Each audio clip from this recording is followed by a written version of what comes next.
Salut YouTube, nouvelle vidéo aujourd'hui. Je viens d'arriver à Bangkok pour 4 petits jours. J'ai un meet-up ce soir et je voulais voyager un petit peu et je me suis dit pourquoi pas leur faire une petite vidéo pour leur montrer un petit peu le proprio. C'est parti.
Donc l'appartement que tu viens de voir, c'est un petit peu le tour du propriétaire. Je t'ai montré ma chambre, je t'ai montré, j'ai évité un petit peu toute la partie cuisine et tout, on va y revenir juste après. Et je t'ai montré tous les aménagements qu'il y avait autour. En fait, mon condo se situe dans ce qu'on appelle un quartier qui est le Parc 24 à Bangkok. Donc c'est au cœur même de Bangkok, je dois être à peut-être 2 ou 3 stations du centre. Et en fait, ce qu'ils essayent de plus en plus de faire ici, que ce soit à Bangkok, mais dans l'Asie du Sud-Est en général, c'est qu'ils essayent de créer des petites villes à l'intérieur de plus grosses villes.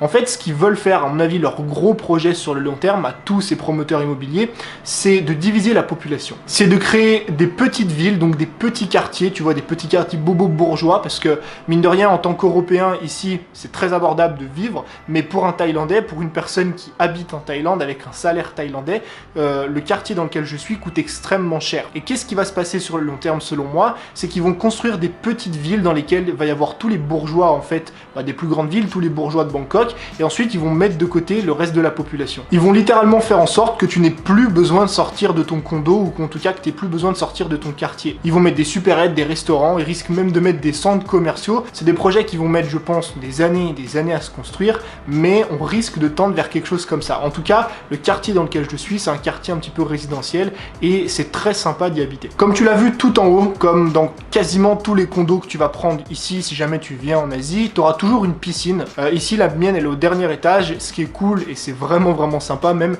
c'est que tu as une vue panoramique sur tout Bangkok. Le seul problème, j'ai envie de te dire, c'est la température de l'eau.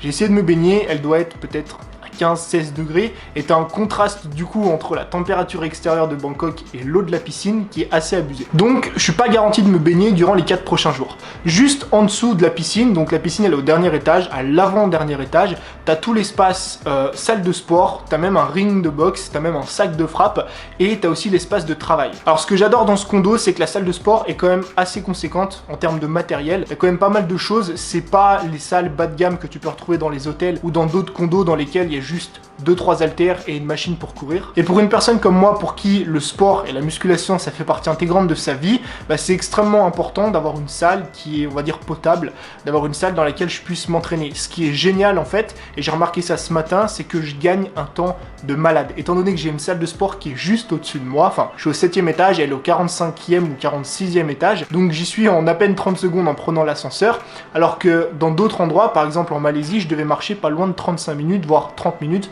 pour aller m'entraîner. Et là, il est 14h10, je me suis entraîné, j'ai tourné un podcast et j'ai tourné une vidéo. Autant dire qu'avoir une bonne salle de sport dans son condo, ça a un avantage énorme, c'est que ça te permet de bien t'entraîner dans les bonnes conditions et surtout de pouvoir être productif et de pas être obligé de sortir de chez toi, aller marcher 15 minutes pour aller trouver une salle de sport. Donc la piscine, c'est pas un critère indispensable, je peux me passer d'une piscine quand je voyage, surtout quand elle est froide en plus de ça. La salle de sport en général, c'est un critère qui est indispensable. À chaque fois que je voyage, que ce soit dans un hôtel, que ce soit dans un Airbnb, si je peux, j'essaye d'avoir une salle de sport parce que ça me permet, comme je te l'ai dit, en à peine 10 minutes, en même pas en 2 minutes, de me rendre à la salle, de faire une petite séance et du coup de me maintenir un petit peu en bonne santé. La troisième chose, et là on rentre en fait au cœur de l'appartement même, c'est que j'essaye toujours de prendre des Airbnb avec des cuisines. Pourquoi? La première raison, c'est que ça m'évite de manger en extérieur. Éviter de manger en extérieur, ça veut dire quoi? Ça veut dire que je suis pas obligé à chaque repas. Parce que mine de rien, quand tu loues un hôtel ou quand tu t'héberges à l'hôtel, t'as le petit déjeuner qui est offert, mais le midi, tu dois sortir manger, le soir, tu dois sortir manger en extérieur,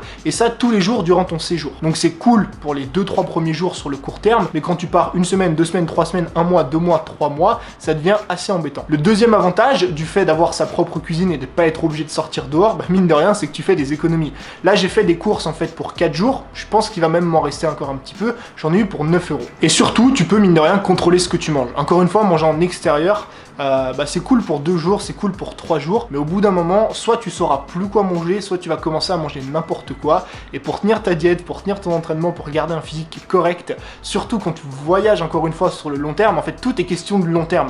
Si tu veux, pour moi en tout cas, tout est acceptable sur le court terme, je peux ne pas m'entraîner pendant plusieurs jours, je peux manger n'importe quoi pendant plusieurs jours, je peux avoir, je sais pas moi, un hôtel dans lequel il n'y a pas de salle de sport pendant plusieurs jours, pendant 2, 3, 4, 5 jours, mais au bout de 5 jours, je vais commencer à en avoir marre. Et vu que moi je voyage toujours sur le long terme, j'essaye d'optimiser à chaque fois mes voyages. Et la dernière chose, c'est le sac. Ça, c'est mon sac de voyage qui me permet de rentrer l'équivalent, on va dire, de plusieurs semaines de voyage. En fait, en réalité, je suis pas parti qu'avec ça, je suis parti avec une plus grosse valise. Mais dans ce petit sac là qui fait à peine 40 litres, je crois, je peux me permettre de partir 2 voire 3 semaines si et uniquement si, là qu'on en vient au point qui est intéressant, j'ai un lave-linge. En fait, ce que je fais, c'est quoi? C'est que dans mon sac, je mets tout mon matériel. Donc là, en l'occurrence, j'ai 2 caméras, j'ai mon matériel de podcast, ce qui fait quand même pas mal de matériel. Si toi, par exemple, t'as qu'une petite caméra de poche, si t'as un Canon G7X par exemple pour le vlog, bah ça prendra beaucoup moins de place que moi. Moi, le matériel photo et vidéo me prend une place qui est énormissime. Ensuite, à côté de ça, je prends 2 changes à chaque fois. Par exemple, j'ai 2 t-shirts comme celui-ci, j'ai 2 shorts, j'ai 2 débardeurs pour m'entraîner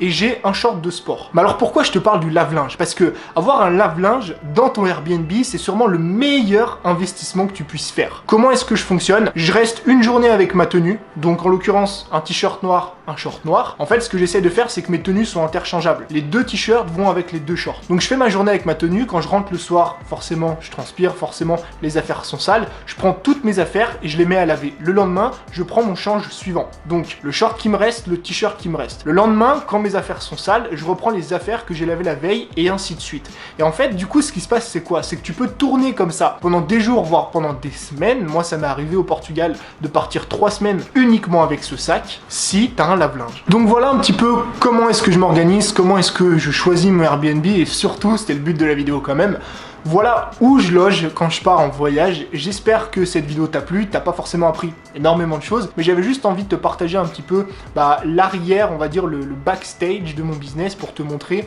quand je voyage en Asie, où est-ce que je loge. J'espère que cette vidéo t'a plu, n'hésite pas dans les commentaires en dessous à me dire si t'aimerais d'autres vidéos de ce genre. Je te dis à très vite pour un nouveau contenu, c'était Tony, ciao.